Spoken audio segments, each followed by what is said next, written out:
വിശദമായ വാർത്തകളിലേക്ക്. ദുബായിൽ അപകടങ്ങളോട് പ്രതികരിക്കാൻ പോലീസിന് ആവശ്യമായ സമയം 8 മിനിറ്റിൽ നിന്ന് 6 മിനിറ്റായി കുറച്ചു. ഇതോടെ ഗതാഗതക്കുരുക്ക് ഉൾപ്പെടെ അതിവേഗം പരിഹരിക്കും. 4 പ്രധാന റോഡുകൾ കൂടി പദ്ധതിയിൽ ഉൾപ്പെടുത്തി.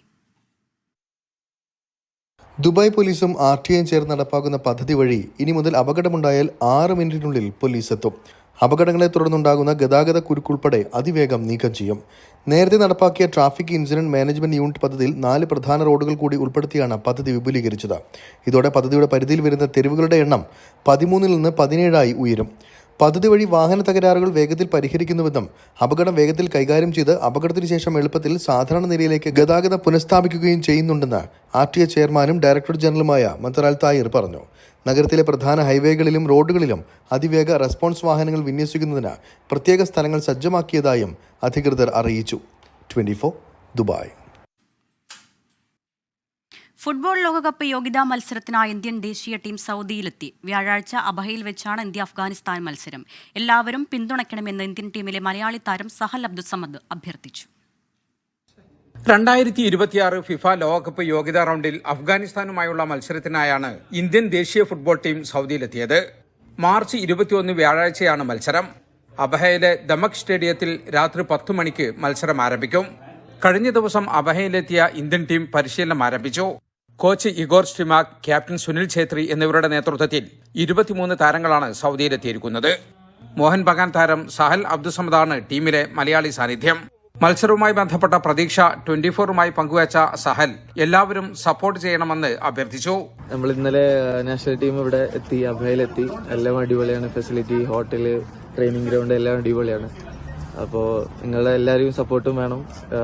ഈ വരുന്ന കളിക്ക് നമ്മളെല്ലാവരും മാക്സിമം ഉഷാറായിട്ട് കളിക്കാൻ ശ്രമിക്കും. അപ്പോൾ ഇൻഷാ അല്ലാ ഗ്രൗണ്ടിൽ എല്ലാവരും കാണാം. മത്സരം കാണാൻ സ്റ്റേഡിയത്തിലേക്കുള്ള പ്രവേശനം സൗജന്യമാണ്. കളി കാണാനുള്ള ആവേശത്തിലാണ് മേഖലയിലെ മലയാളികൾ ഉൾപ്പെടെയുള്ള ഇന്ത്യക്കാർ.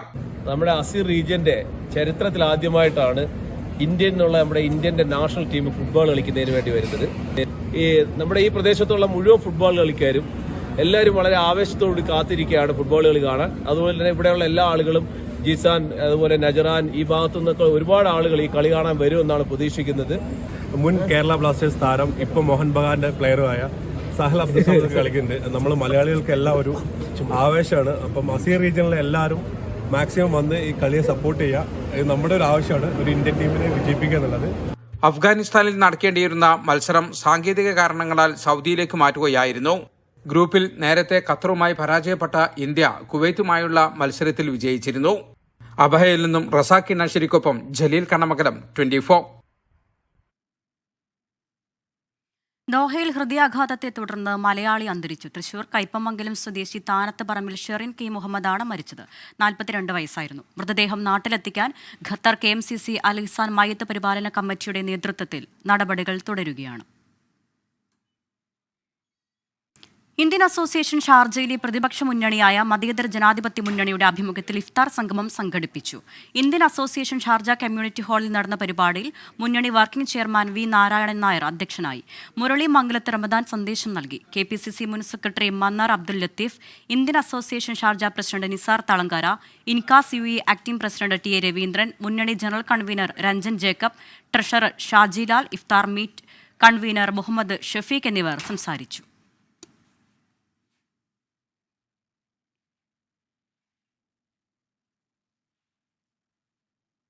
UAEയിൽ വിവിധയിടങ്ങളിൽ ഇഫ്താർ സംഗമങ്ങൾ പുരോഗമിക്കുകയാണ്. മലയാളി സംഘടനകൾ ഇഫ്താർ ഫോഴ്സ് എന്ന പേരിൽ ഷാർജ, സജ്ജയിലെ ലേബർ ക്യാമ്പുകൾക്ക് സമീപം എല്ലാ ദിവസവും ഭക്ഷണം എത്തിക്കുന്നുണ്ട്.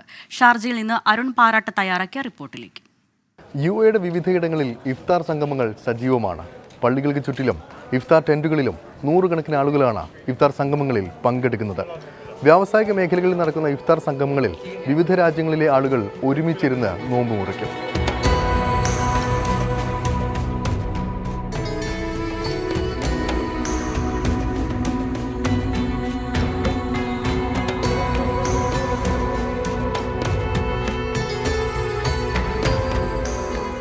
ലേബർ ക്യാമ്പുകൾക്ക് സമീപവും പള്ളികളോട് ചേർന്നുമാണ് പ്രധാനമായും ഇത്തരത്തിൽ ഇഫ്താർ ടെന്റുകളും സംഗമങ്ങളും നടക്കുക.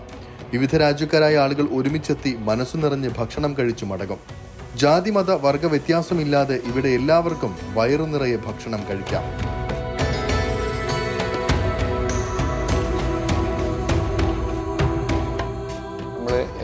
നോമ്പ് തുറക്കുമ്പോൾ ഏറ്റവും കൂടുതൽ ആവശ്യക്കാരായുള്ള ആളുകൾക്ക് ഭക്ഷണം എത്തിച്ചു കൊടുക്കുക എന്നുള്ള കൂടിയുണ്ട്. കാരണം ഒരാളുടെ വിശപ്പ് എന്താണെന്ന് അറിയുന്നതാണ് ശരിക്കും പറഞ്ഞാൽ നോമ്പിനെ കൊണ്ട് ഉദ്ദേശിക്കുന്നത്. ആ വിശപ്പ് അറിയുന്നത് വിശപ്പുള്ളവൻ്റെ കൂടെ നോമ്പ് തുറക്കുമ്പോഴാണ് അത് കൃത്യമായിട്ട് നമുക്ക് മനസ്സിലാവുക. അങ്ങനെ അറിഞ്ഞിട്ടാണ് നമ്മൾ സജ്ജ ഭാഗത്തേക്കൊക്കെ എത്തിച്ചേരുന്നത്. ഈ സജ്ജ ഭാഗത്ത് ഒരുപാട് തൊഴിലാളികൾ, സാമ്പത്തികമായിട്ട് പിന്നോട്ട് നിൽക്കുന്ന ഒരുപാട് ആളുകളുണ്ട്, പാർശ്വവൽക്കരിക്കപ്പെട്ട ആളുകളുണ്ട്, പല രാജ്യങ്ങളിൽ നിന്നുള്ള ആളുകളുണ്ട്. അപ്പോൾ അവരെ തേടി നമ്മൾ 10, 40, 50 കിലോമീറ്ററുകൾ സഞ്ചരിച്ച് റോഡ് പോലെ ഇല്ലാത്ത സ്ഥലങ്ങളിലൂടെയൊക്കെ വന്നിട്ടാണ് നമ്മൾ ഈ ആളുകളെ കണ്ടെത്തുകയും അങ്ങനെ ആളുകൾക്കുള്ള ഏരിയയിൽ വന്നിട്ടാണ് ഭക്ഷണം കൊടുക്കുന്നത്. ബാങ്ക് വിളിക്കുന്നതിന് അരമണിക്കൂർ മുമ്പ് തന്നെ പള്ളികളുടെയും ഇഫ്താർ ടെന്റുകളുടെയും പരിസരം ഇത്തരത്തിൽ ആളുകൾ കൊണ്ട് നിറയും. മലയാളികളടക്കമുള്ള നിരവധി ആളുകളാണ് സേവന സന്നദ്ധരായി ഇത്തരത്തിൽ ഇഫ്താർ വിരുന്നൊരുക്കുന്നത്. ഞാനിപ്പോൾ നിൽക്കുന്നത് സജ്ജ വ്യാവസായിക മേഖലയിലാണ്. ഇവിടെ ഇഫ്താർ ഫോഴ്സ് എന്ന് പേരിട്ട് UAE വിവിധ സംഘടനകൾ ഒരുമിച്ച് ഒരേ മനസ്സോടുകൂടിയാണ് ഇഫ്താർ ഒരുക്കുന്നത്. 2 ലൊക്കേഷനിലാണ് ഞങ്ങൾ ഇഫ്താർ ഫോഴ്സ് ഇഫ്താർ നടത്തിക്കൊണ്ടിരിക്കുന്നത്. അതിൽ എല്ലാ സംഘടനകളും ഇതുപോലെ ഫോസ, GPU, അതുപോലെ തന്നെ അനന്തപുരി എന്നിങ്ങനെ എല്ലാ സംഘടനകളും ചേർന്നുകൊണ്ട് ഞങ്ങൾക്ക് സപ്പോർട്ട് ചെയ്തുകൊണ്ടാണ് ഈ ഇഫ്താർ ഫോഴ്സ് മുന്നോട്ട് പോകുന്നത്. ഇതിൻ്റെ പ്രത്യേകത എന്ന് വെച്ചെങ്കിൽ ഞങ്ങൾ ക്യാഷായിട്ട് 1 ദിർഹംസ് പോലും സ്വീകരിക്കാറില്ല ഈ ഇഫ്താർ ഫോഴ്സ്. ജോലിയൊക്കെ തൽക്കാലം ഈ സമയമാകുമ്പോൾ മാറ്റി വെച്ചിട്ട് ഇങ്ങോട്ട് വരുന്നതാണ്. ഇപ്പോൾ എല്ലാവരും ജോലിയുള്ളവരാണ്. ചിലർ ജോലി കഴിഞ്ഞിട്ടായിരിക്കും ഇങ്ങോട്ട് വരുന്നത്. ചില ആളുകൾ ജോലിൻ്റെ ഇടയിൽ ഇങ്ങോട്ട് വന്ന് പിന്നെ ഇപ്പോൾ ഇതിൽ തന്നെ ഉണ്ട്, ജോലിൻ്റെ ഇടയിൽ വന്നിട്ട് ഇനി ഇത് കഴിഞ്ഞതിന് ശേഷം ജോലിക്ക് പോയി ജോയിൻ ചെയ്യും.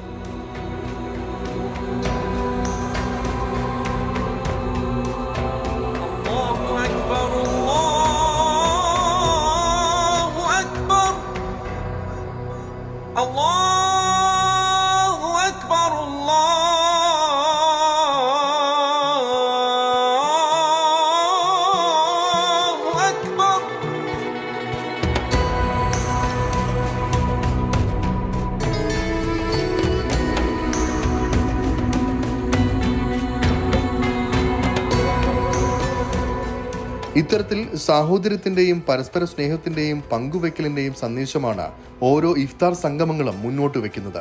പെരുന്നാൾ അറിയിക്കുന്ന ദിവസം വരെ ഇവരിങ്ങനെ കൈമെയ് മറന്ന് ഇഫ്താർ ഒരുക്കിക്കൊണ്ടേയിരിക്കും.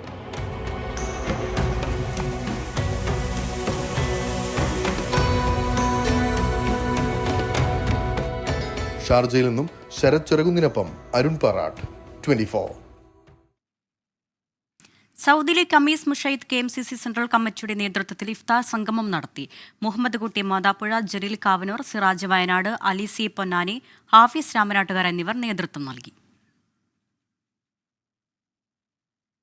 കോഴിക്കോട് ജില്ലാ NRI അസോസിയേഷൻ KDNA ഇഫ്താർ സംഗമം നടത്തി. ഇന്ത്യൻ കമ്മ്യൂണിറ്റി സ്കൂൾ ഖൈത്താനിൽ വെച്ച് നടന്ന പരിപാടിയിൽ പ്രമുഖ വാഗ്മിയും പണ്ഡിതനുമായ അൻവർ സയ്യിദ് റമദാൻ സന്ദേശം നൽകി. KDNA പ്രസിഡന്റ് സന്തോഷ് പുനത്തിൽ അധ്യക്ഷനായ ചടങ്ങിൽ Afsal Khan, Hamsa Payyanur, OICC general secretary BS Pillai എന്നിവർ ആശംസകൾ അറിയിച്ചു. Vice president Azeez Thikkodi program നിയന്ത്രിച്ചു. KMCC, KKMA, KIG, KDA, KFAC, KDNA women's forum തുടങ്ങി കുവൈറ്റിലെ മാധ്യമ, വ്യാവസായിക, സാമൂഹ്യ സാംസ്കാരിക രംഗത്തെ പ്രമുഖർ പങ്കെടുത്തു. കുവൈറ്റിൽ പൊതുമാപ്പ് ഇന്നു മുതൽ പ്രാബല്യത്തിൽ. ജൂൺ 17 വരെ 3 മാസമാണ് പൊതുമാപ്പ് അനുവദിച്ചിരിക്കുന്നത്. ഇതനുസരിച്ച് രാജ്യത്തെ താമസ നിയമലംഘകരായ വിദേശികൾക്ക് ഈ കാലയളവിൽ പിഴ കൂടാതെ രാജ്യം വിട്ട് പുതിയ വിസയിൽ തിരിച്ചുവരാം.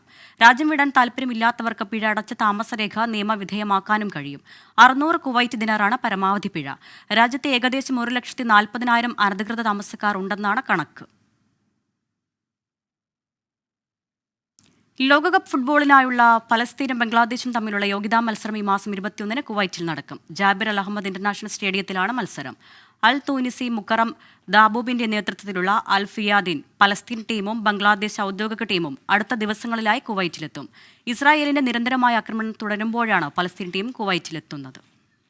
ഭാരത് ജോഡോ ന്യായ് യാത്രയുടെ സമാപനത്തോടനുബന്ധിച്ച് നടത്തിയ മെഗാ റാലിയിൽ പ്രധാനമന്ത്രി നരേന്ദ്രമോദിയെ കടന്നാക്രമിച്ച് രാഹുൽ ഗാന്ധി. നരേന്ദ്രമോദി മികച്ച നടനാണെന്നും രാജാവിന്റെ ആത്മാവ് കുടികൊള്ളുന്നത് വോട്ടിംഗ് മെഷീനിൽ മാത്രമാണെന്നും രാഹുൽ ഗാന്ധി പരിഹസിച്ചു. नहीं, तुम्हारे देश ने तुम्हें धोखा नहीं दिया, तुम्हारी सेना ने तुम्हें धोखा नहीं दिया, उसी शक्ति ने तुम्हें धोखा दिया है. नरेंद्र मोदी भाइयों और बहनों सिर्फ मास्क है, मुखौटा है. जैसे ये बॉलीवुड के एक्टर हैं उनको रोल दिया गया है. कि भैया आज सुबह आपको ये करना है, कल आपको ये बोलना है, परसों आप ये करोगे, सुबह उठ के समुद्र के नीचे जाओ, चलो सी प्लेन में उड़ो। 56 इंच की छाती नहीं है, खोखला व्यक्ति है। മുംബൈയിലെ ശിവജി പാർക്കിൽ നടന്ന സമ്മേളനം ഇന്ത്യ മുന്നണിയുടെ ശക്തി പ്രകടനമായി. മല്ലികാർജ്ജുൻ ഖാർഗെ, ശരത് പവാർ, MK സ്റ്റാലിൻ, ഉദ്ധവ് താക്കറെ, ഫറൂഖ് അബ്ദുള്ള, തേജസ്വി യാദവ്, മെഹബൂബ മുഫ്തി, പ്രിയങ്ക ഗാന്ധി, രേവന്ത് റെഡ്ഡി തുടങ്ങിയവർ വേദിയിൽ അണിനിരന്നു. രാജീവ് ചന്ദ്രശേഖറും EP ജയരാജനും തമ്മിൽ ബന്ധമുണ്ടെന്നതിന് തെളിവ് പുറത്തുവിട്ട് കോൺഗ്രസ്. EP ജയരാജന്റെ ഭാര്യയും മകനും രാജീവ് ചന്ദ്രശേഖറിന്റെ നിരാമയ റിട്രീറ്റ്സ് ജീവനക്കാരോടൊപ്പം നിൽക്കുന്ന ചിത്രമാണ് കോൺഗ്രസ് നേതാവ് ജ്യോതികുമാർ ചാമക്കാല പുറത്തുവിട്ടത്. രാജീവ് ചന്ദ്രശേഖറും EPയും തമ്മിൽ ബന്ധമുള്ളതിന് തെളിവായി ഫോട്ടോകളുണ്ടെന്ന് പ്രതിപക്ഷ നേതാവ് VD സതീശൻ ഇന്ന് പറഞ്ഞിരുന്നു.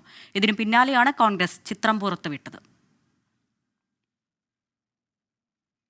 രാജീവ് ചന്ദ്രശേഖറുമായി ബിസിനസ് ബന്ധമെന്ന പ്രതിപക്ഷ നേതാവ് VD സതീശന്റെ പ്രസ്താവനയിൽ വിശദീകരണവുമായി LDF convener EP Jayarajan. Rajeev ചന്ദ്രശേഖറുമായി ഫോണിൽ സംസാരിച്ച ബന്ധം പോലുമില്ലെന്ന്, ബിസിനസ് ബന്ധമുണ്ടെന്ന് തെളിയിച്ചാൽ അത് VD സതീശന് സൗജന്യമായി എഴുതി നൽകാമെന്നും EP ജയരാജൻ പറഞ്ഞു. അതേസമയം CPIM BJP പാർട്ണർഷിപ്പ് ദൃഢമാണെന്ന് പ്രതിപക്ഷ നേതാവ് VD സതീശൻ ആരോപിച്ചു. ലോക്സഭാ തിരഞ്ഞെടുപ്പ് കളത്തിൽ EP ജയരാജനും VD സതീശനുമാണ് കൊമ്പുകോർക്കുന്നത്. BJP സ്ഥാനാർത്ഥി രാജീവ് ചന്ദ്രശേഖറുമായി ബിസിനസ് ബന്ധമെന്ന VD സതീശന്റെ ആരോപണം തള്ളി ഇടതുമുന്നണി കൺവീനർ EP ജയരാജൻ ഇന്ന് രംഗത്തെത്തി. ആയുർവേദ ചികിത്സയ്ക്കാണ് രാജീവ് ചന്ദ്രശേഖരന്റെ സ്ഥാപനവുമായി വൈദേകം റിസോർട്ട് കരാറുണ്ടാക്കിയത്. നിരാമയമായുള്ള എഗ്രിമെന്റിൽ തനിക്ക് ബന്ധമില്ല. താൻ വൈദികം റിസോർട്ടിൽ അഡ്വൈസർ മാത്രമാണ്. രാജീവ് ചന്ദ്രശേഖറുമായി ബിസിനസ് ബന്ധമുണ്ടെന്ന് തെളിയിച്ചാൽ അത് VD സതീശന് സൗജന്യമായി എഴുതി നൽകാമെന്നും EP ജയരാജൻ. ആ രാജീവ് ചന്ദ്രശേഖരനെയുമായി എന്തിനാ എന്നെ ബന്ധിപ്പിച്ചത്? എനിക്ക് ബിസിനസ് ഉണ്ടെങ്കിൽ ഞാൻ ആ ബിസിനസ് മുഴുവൻ VD സതീശന് സൗജന്യമായി കൊടുക്കുന്നു. വൈദികം എന്ന് പറയുന്ന ഒരു ആയുർവേദ ചികിത്സാ കേന്ദ്രമാണ്. എന്നാൽ VD സതീശൻ ആരോപണത്തിൽ ഉറച്ചു നിന്നു.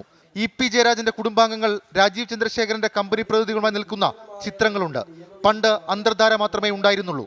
ഇപ്പോൾ പാർട്ണർഷിപ്പ് നടത്താനുള്ള തരത്തിൽ ബന്ധം വളർന്നുവെന്നും VD സതീശൻ. പണ്ട് അന്തർധാര മാത്രമായിരുന്നു CPM-ഉം BJP-യും തമ്മിൽ. ഇപ്പം അന്തർധാരയൊക്കെ കടന്ന് പരസ്പരം ബിസിനസ് ഒരുമിച്ച് നടത്താൻ വേണ്ടിയിട്ടുള്ള, പാർട്ണർഷിപ്പ് നടത്താൻ വേണ്ടിയിട്ടുള്ള അതിലേക്ക് ബന്ധങ്ങൾ വളർന്നിരിക്കുന്നു. EP ജയരാജനെ കണ്ടിട്ടില്ലെന്നും ബിസിനസ് ബന്ധമുണ്ടെങ്കിൽ അത് ആരോപിക്കുന്നവർ തെളിയിക്കട്ടെ എന്നും രാജീവ് ചന്ദ്രശേഖർ. ഞാൻ EP ജയരാജനെ ആദ്യം ഇതുവരെ കണ്ടിട്ടുമില്ല. എനിക്ക് അദ്ദേഹത്തിൻ്റെ കൂടെ ഒരു കണക്ഷനും ഇല്ല. ഇത് സതീശൻ ജിയുടെയും കോൺഗ്രസിൻ്റെയും തലയിൽ അങ്ങനെ ഓരോരോ സ്ട്രാറ്റജി ഉണ്ടെങ്കിൽ അവർ മുമ്പോട്ട് പോകട്ടെ. ഇവർക്ക് വേറെ പണിയൊന്നുമില്ല. EP ജയരാജൻ നിയമ നടപടിക്ക് പോയാൽ കൂടുതൽ തെളിവുകൾ പുറത്തുവിടുമെന്ന നിലപാടിലാണ് VD സതീശൻ. വിവിധ ബ്യൂറോകൾക്കൊപ്പം 24 തിരുവനന്തപുരം. ലോക്സഭാ തെരഞ്ഞെടുപ്പിൽ മത്സരം LDF-ഉം BJP-യും എന്ന പരാമർശത്തിൽ മലക്കം മറിഞ്ഞ് EP ജയരാജൻ. ജാഗ്രത വേണമെന്ന മുന്നറിയിപ്പാണ് താൻ നൽകിയതെന്ന് EP-യുടെ വിശദീകരണം. EP ജയരാജനെ തള്ളി മുഖ്യമന്ത്രിയും CPIM സംസ്ഥാന സെക്രട്ടറിയും രംഗത്തെത്തിയിരുന്നു. നിങ്ങളുടെ സ്ഥാനാർത്ഥികളെ കുറിച്ച് ആരും ചോദിച്ചില്ല. മറ്റ് പാർട്ടികളുടെ സ്ഥാനാർത്ഥികളെ കുറിച്ചും ചോദിച്ചില്ല. പൊതുവെ പ്രഖ്യാപിച്ചിട്ടുള്ള BJP തന്നെ ചില സ്ഥാനാർത്ഥികളെ മാത്രമേ പ്രഖ്യാപിച്ചിട്ടുള്ളൂ. ആ പ്രഖ്യാപിച്ചപ്പോൾ ഞാൻ എൻ്റെ CPM-ൻ്റെ രാഷ്ട്രീയം ആരെങ്കിലും വ്യക്തിഹത്യ നടത്താനോ പരിഹസിക്കാനോ പോവുക എന്നുള്ളതല്ല. രാജ്യത്തിൻ്റെ ആപത്തുണ്ട്. ഇത് ഉപയോഗപ്പെടുത്താനാണ് BJP സംഘപരിവാർ ശ്രമിക്കുന്നത്. ഇത് ജനങ്ങൾ മനസ്സിലാക്കണം, നമ്മളെല്ലാം മനസ്സിലാക്കണം. അതീവ ജാഗ്രത വേണം. അതാണ് ഞാൻ കൊടുത്ത സന്ദേശം. പത്മജ വേണുഗോപാലിനെയും ദീപ്തി മേരി വർഗീസിനെയും CPIM-ലേക്ക് എത്തിക്കാൻ ശ്രമിച്ചെന്ന വിവാദ ദല്ലാൾ TG നന്ദകുമാറിന്റെ വെളിപ്പെടുത്തലും EP തള്ളി. അത്തരം നീക്കം നടത്തിയിട്ടില്ലെന്നും ദല്ലാൾ നന്ദകുമാറിനെ അറിയില്ലെന്നുമായിരുന്നു EP ജയരാജന്റെ പ്രതികരണം. ഞാൻ പത്മജ വേണുഗോപാലിനെ CPM-ലേക്ക് കൊണ്ടുവരാൻ ശ്രമിച്ചിട്ടുണ്ടെങ്കിൽ അവർ ഇപ്പോൾ ഇങ്ങോട്ടല്ലേ വരേണ്ടത്? അവർ പോയത് BJP-യിലേക്കല്ലേ? അപ്പോൾ പറയുന്നതിന് എന്താ അടിസ്ഥാനം? അവർ കോൺഗ്രസിൻ്റെ ഒരാളാണ്. അവരെങ്ങനെ പ്രത്യേകിച്ച് ഈ CPM-ലേക്ക് കൊണ്ടുവരേണ്ടത്? അവർക്കെന്തെങ്കിലും പ്രശ്നങ്ങളുണ്ടോ എന്ന് എനിക്കറിഞ്ഞുകൂടാ. എനിക്കൊന്നും ആ തെരഞ്ഞെടുപ്പ് നടക്കുമ്പോൾ അവർ ഈ കേരളത്തിൽ തന്നെ ഇല്ലെന്നത്. ഞങ്ങൾക്ക് ഏതെങ്കിലും തെറ്റായ വഴി സ്വീകരിച്ച് ആരെങ്കിലും കൊണ്ടുവന്ന് എന്തെങ്കിലും ചെയ്യേണ്ട ഒരു കാര്യവും കേരളത്തിലെ പാർട്ടിക്കില്ല. നിങ്ങൾ ഈ പറയുന്നവരൊക്കെ ആരാ, എന്താണ്, ആരാണവർ? എനിക്കറിയുന്ന കൂട്ടരൊന്നുമല്ല ഇത്. ഇങ്ങനെ ഓരോരുത്തരുടെ പേര് പറയുന്നു. എന്നാൽ EP-യുമായി അടുപ്പമുണ്ടെന്നും ദല്ലാൾ എന്ന പേര് EP-ക്ക് അറിയില്ലായിരിക്കുമെന്നായിരുന്നു TG നന്ദകുമാറിന്റെ പ്രതികരണം. എന്നെ അറിയില്ലെന്നാണ് പറഞ്ഞത്. ദല്ലാൾ നന്ദകുമാറിനെ അറിയില്ലെന്നാണ്. നെല്ലാളം തോമാറിന് അറിയില്ല, അങ്ങനെ ഒരു പേര് എനിക്കില്ല. അതുകൊണ്ട് അദ്ദേഹം പറഞ്ഞ ശരിയായിരിക്കും. എന്നെ അങ്ങനെയല്ല, എന്നെ കുമാറെന്ന് അദ്ദേഹം വിളിക്കുന്നത്. അങ്ങനെ അറിയില്ലെന്ന് പറഞ്ഞിട്ടുണ്ടാവില്ല. ഞാൻ കണ്ടത് അദ്ദേഹത്തെ അറിയാല്ല. ഇവിടെ ഒരു കലണ്ടർ അവിടെ തൂങ്ങിക്കിടപ്പുണ്ട്, ഈ അമ്പലത്തിൻ്റെ അപ്പുറത്ത് കിടപ്പുണ്ട്. അങ്ങനെ ഇവിടെ വന്നതിൻ്റെ മനസ്സിലായില്ലേ? അപ്പോൾ എന്തുമില്ലെങ്കിൽ വരില്ലല്ലോ. അതെനിക്കറിയില്ല. അദ്ദേഹത്തോട് തന്നെ ചോദിക്കണം. ഞാൻ അദ്ദേഹത്തോട് ഒരുമിച്ചാണെങ്കിൽ ആ ചോദ്യത്തിന് ഞാനും അദ്ദേഹം ആൻസർ പറയാൻ മതി. അദ്ദേഹം വേറെ സ്ഥലത്തിരുന്ന് പറയണം, ഞാൻ മറ്റൊരു സ്ഥലത്തിരുന്ന് പറയണം. ഞാനെങ്ങനെ പറയും അറിയില്ലെന്ന് പറഞ്ഞു? അദ്ദേഹം ക്ഷണിച്ചിട്ടില്ല, അവർ കാണാമെന്നാണ്. ഞാൻ നേരത്തെയും പറഞ്ഞല്ല, ദീപ്തി മേരി വർഗീസിനെ അദ്ദേഹം ക്ഷണിച്ചിട്ടില്ല, അദ്ദേഹത്തെ കാണാമെന്നാണ്. അദ്ദേഹത്തിൻ്റെ സുഹൃത്തിൻ്റെ അന്ന് അദ്ദേഹം താമസിക്കുന്ന വീട്ടിൽ വന്നാണ് കണ്ടത്. അല്ല, ഒരിക്കൽ വന്നിരുന്നു അന്ന് ഭക്ഷണം കഴിഞ്ഞ വർഷത്തെ ഉത്സവ സമയത്ത്. അതിനുശേഷം വന്നിട്ടില്ല. അസത്യപരാമർശം നടത്തിയതിന് LDF കൺവീനർ AP ജയരാജനെതിരെ നിയമ നടപടിക്ക് 24. കണ്ണൂരിൽ നടത്തിയ വാർത്താ സമ്മേളനത്തിലാണ് 24-നെതിരെ അസത്യപരാമർശങ്ങൾ നടത്തിയത്. കരുവന്നൂർ ബാങ്ക് തട്ടിപ്പുമായി ബന്ധപ്പെട്ട് മുഖ്യപ്രതി സതീഷ് കുമാറിന്റെ ഡ്രൈവർ നടത്തിയ വെളിപ്പെടുത്തൽ സംപ്രേഷണം ചെയ്തതാണ് EP ജയരാജന്റെ ആരോപണത്തിന് പിന്നിൽ. മുഖ്യപ്രതികളിൽ ഒരാൾ എൻഫോഴ്സ്മെന്റ് ഡയറക്ടറേറ്റിന് നൽകിയ മൊഴിയിലും EP ജയരാജനെക്കുറിച്ച് പരാമർശിക്കുന്നുണ്ട്. ഇലക്ട്രൽ ബോണ്ടുമായി ബന്ധപ്പെട്ട കൂടുതൽ വിവരങ്ങൾ പുറത്തുവിട്ട തെരഞ്ഞെടുപ്പ് കമ്മീഷൻ. 2019 ഏപ്രിൽ 12 സുപ്രീം കോടതിയുടെ ഇടക്കാല ഉത്തരവ് പ്രകാരം രാഷ്ട്രീയ പാർട്ടികൾ മുദ്രവച്ച കവറിൽ നൽകിയ വിവരങ്ങളാണ് പുറത്തുവിട്ടത്. 2019 ശേഷം നൽകിയ ബോണ്ടുകളുടെ സീരിയൽ നമ്പർ വെളിപ്പെടുത്തുന്നതിൽ SBI മറുപടി നൽകേണ്ട സമയം നാളെ അവസാനിക്കും. പകർപ്പുകൾ കൈവശമില്ലാത്തതിനാൽ മുദ്രവെച്ച കവറിൽ നൽകിയ വിവരങ്ങൾ തിരികെ വേണമെന്ന് തെരഞ്ഞെടുപ്പ് കമ്മീഷൻ സുപ്രീം കോടതിയിൽ ആവശ്യപ്പെട്ടിരുന്നു. ആവശ്യം അംഗീകരിച്ച സുപ്രീം കോടതി പകർപ്പുകൾ എടുത്ത ശേഷം വിവരങ്ങൾ തെരഞ്ഞെടുപ്പ് കമ്മീഷന് കൈമാറി. ഇതാണ് ഔദ്യോഗിക വെബ്സൈറ്റിലൂടെ കമ്മീഷൻ പുറത്തുവിട്ടത്. 2019 ലോക്സഭാ തെരഞ്ഞെടുപ്പിന് മുൻപ് 1450 കോടിയുടെ ബോണ്ട് BJPക്ക് ലഭിച്ചു. കോൺഗ്രസിന് 383 കോടിയുടെ ബോണ്ടും ലഭിച്ചു. 2019-20 കാലയളവിൽ 2555 കോടിയുടെ ബോണ്ടുകളാണ് BJPക്ക് ലഭിച്ചത്. തെരഞ്ഞെടുപ്പ് ബോണ്ടിലൂടെ പണം ലഭിച്ച പാർട്ടികളിൽ 2ാം സ്ഥാനത്ത് തൃണമൂൽ കോൺഗ്രസ് ആണ്. കോൺഗ്രസ് 3ാം സ്ഥാനത്തും BRS 4ാം സ്ഥാനത്തും. DMK പാർട്ടിക്ക് ലഭിച്ച 656.5 കോടിയിൽ 509 കോടി രൂപ സാന്റിയാഗോ മാർട്ടിന്റെ ഫ്യൂച്ചർ ഗെയിംസിൽ നിന്നാണ്. 2019 മുതൽ 2024 വരെ വിവിധ സ്ഥാപനങ്ങൾ വാങ്ങുകയും വിവിധ രാഷ്ട്രീയ പാർട്ടികൾ സ്വീകരിക്കുകയും ചെയ്ത ബോണ്ടുകളുടെ പട്ടിക കഴിഞ്ഞ ദിവസം തെരഞ്ഞെടുപ്പ് കമ്മീഷൻ പുറത്തുവിട്ടിരുന്നു. എന്നാൽ ഏത് കമ്പനി ഏതൊക്കെ പാർട്ടിക്ക് ബോണ്ട് നൽകി എന്നത് വ്യക്തമായിരുന്നില്ല. ബോണ്ടിന്റെ സീരിയൽ നമ്പർ എന്തുകൊണ്ട് പുറത്തുവിടുന്നില്ല എന്ന് സുപ്രീം കോടതി SBIയോട് ചോദിച്ചിരുന്നു. ഇക്കാര്യത്തിൽ മറുപടി പറയാൻ SBIക്ക് നാളെ വരെയാണ് സമയം അനുവദിച്ചിട്ടുള്ളത്. 24 ഡൽഹി. ഫോക്കസ് പൂർണ്ണമാവുകയാണ്. നമസ്കാരം.